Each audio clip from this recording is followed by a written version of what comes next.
ಮಹಾರಾಣಿ ಅವರಿಗೆ ಪ್ರಣಾಮಗಳು. ಬನ್ನಿ ಮಂತ್ರಿಗಳೇ, ನಿಮಗಾಗಿಯೇ ಕಾಯುತ್ತಿದ್ದೆ. ಒಂದು ಮುಖ್ಯವಾದ ವಿಷಯದ ಬಗ್ಗೆ ಮಾತನಾಡುವುದಿತ್ತು.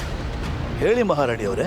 ಮಹಾರಾಜರು ರೇಣುಕೆಯ ವಿವಾಹದ ಬಗ್ಗೆ ಒಪ್ಪಿರುವುದು ನಿಮಗೆ ತಿಳಿದಿದೆ ತಾನೆ? ಹಾ ಮಹಾರಾಣಿ ಅವರೇ, ತಿಳಿದಿದೆ. ಈ ಸಂದರ್ಭವನ್ನು ನಾವು ಉಪಯೋಗಿಸಿಕೊಳ್ಳಬೇಕು. ಇದರ ಬಗ್ಗೆ ಚರ್ಚಿಸುವುದಕ್ಕಾಗಿ ಕರೆದದ್ದು. ಅಲ್ಲ ಮಹಾರಾಣಿ ಅವರೇ, ಈಗಾಗಲೇ ನಾವು ಒಮ್ಮೆ ಪ್ರಯತ್ನ ಮಾಡಿ ವಿಫಲರಾಗಿದ್ದೇವೆ.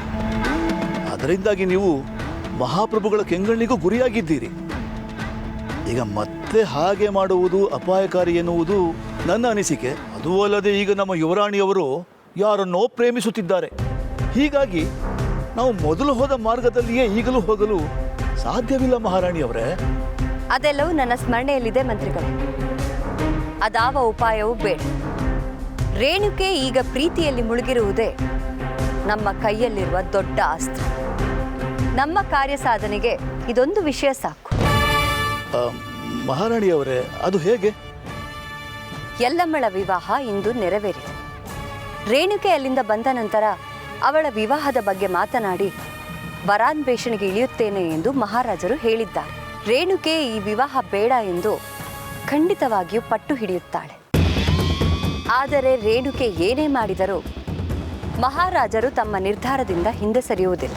ಅವಳು ಬೇಡ ಎಂದಳು ಎನ್ನುವ ಕಾರಣಕ್ಕೆ ಅರಸರು ಸುಮ್ಮನೆಯಂತೂ ಕೂರುವುದಿಲ್ಲ.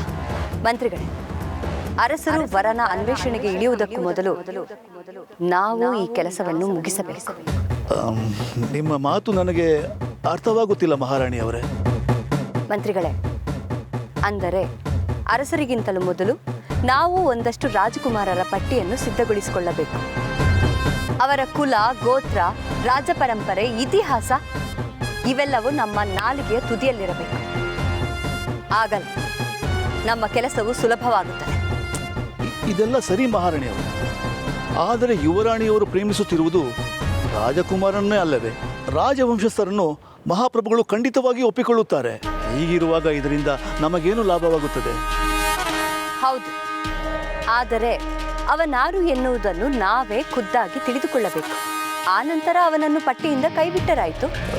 ಈ ವಿಷಯವೇನಾದರೂ ಪ್ರಭುಗಳಿಗೆ ತಿಳಿದರೆ? ಮಂತ್ರಿಗಳೇ, ಅದಕ್ಕೂ ಒಂದು ಉಪಾಯವಿದೆ. ಅವನ ಚಾರಿತ್ರ್ಯ ಸರಿಯಿಲ್ಲವೆಂದು ಕತೆ ಕಟ್ಟಿದರಾಯಿತು. ಈ ಕೆಲಸವಾಗುವುದು ನಿಮ್ಮಿಂದ ಮಾತ್ರ. ಮಹಾರಾಣಿಯವರೇ, ಏನು ಹೇಳುತ್ತಿದ್ದೀರಿ? ಇದು ನನ್ನಿಂದ ಹೇಗೆ ಸಾಧ್ಯ? ನೀವು ಮಂತ್ರಿ ಎನ್ನುವುದನ್ನು ಮರೆತಿರೋ ಹೇಗೆ? ಅರಸರು ವರನ ಪಟ್ಟಿಯನ್ನು ಸಿದ್ಧ ಮಾಡುವಾಗ ಅವರೊಬ್ಬರೇ ಕೂತು ಸಿದ್ಧ ಮಾಡುವುದಿಲ್ಲ. ಅದಕ್ಕೆ ಖಂಡಿತವಾಗಿಯೂ ನಿಮ್ಮ ಸಲಹೆ, ಸಹಕಾರವನ್ನು ಕೇಳುತ್ತಾರೆ. ಆಗ ಸಮಯ ನೋಡಿಕೊಂಡು ಏನು ಮಾಡಬೇಕೋ ಅದನ್ನು ಮಾಡಿ.